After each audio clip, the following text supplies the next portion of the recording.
میاں بیوی کے درمیان اگر کوئی جھگڑا ہو جائے اور اس جھگڑے میں عورت اپنے میکے چلی جائے، اپنے گھر چلی جائے، تو کتنا عرصہ یہ دونوں جدا رہیں تو خود بخود طلاق ہو جائے گی؟ سب سے پہلے یہ بات ذہن میں رکھیں کہ نکاح جو ہے وہ شریعت مطہرہ کی طرف سے ایک مقرر کردہ عقد ہے۔ اس عقد کی وجہ سے کیا ہوتا ہے کہ ایک اجنبی عورت ایک اجنبی مرد کے لیے حلال ہو جاتی ہے۔ اب جب نکاح کے ساتھ وہ حلال ہوتی ہے تو شریعت مطہرہ نے یہ رول، یہ قاعدہ بھی مقرر کیا ہے کہ یہ کیسے نکاح سے باہر نکلتی، اور اس کی شکل جو ہے وہ طلاق کی ہوتی ہے کہ طلاق کی صورت میں عورت اس نکاح سے کہ جو بندھن قائم ہوا تھا، اس عقد سے یہ باہر نکل جاتی ہے۔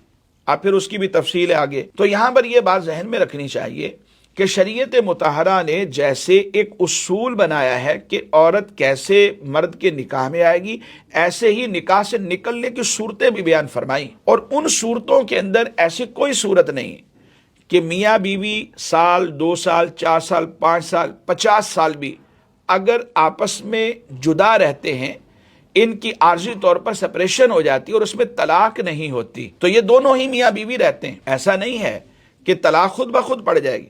طلاق دیکھیں دینے سے ہوتی ہے، خود بخود طلاق نہیں ہوتی۔ کئی لوگوں کے ذہن میں یہ بات ہوتی ہے کہ 4 سال ہو گئے میاں بیوی جدا ہیں تو کیا خود بخود طلاق پڑ گئی؟ ایسا ہرگز بھی نہیں ہے۔ طلاق خود بخود نہیں پڑتی، طلاق دینے سے ہی ہوتی ہے۔ تو 5 سال، 6 سال، 10 سال، جتنے بھی سال میاں بیوی کو الگ ہو گئے ہیں، اگر طلاق نہیں دی گی تو یہ دونوں آپس میں میاں بیوی ہیں، اور یہ جب بھی بغیر نکاح کے ساتھ رہنا چاہیں تو شریعت ان کو اجازت دیتی ہے، یہ ساتھ رہ سکتے ہیں۔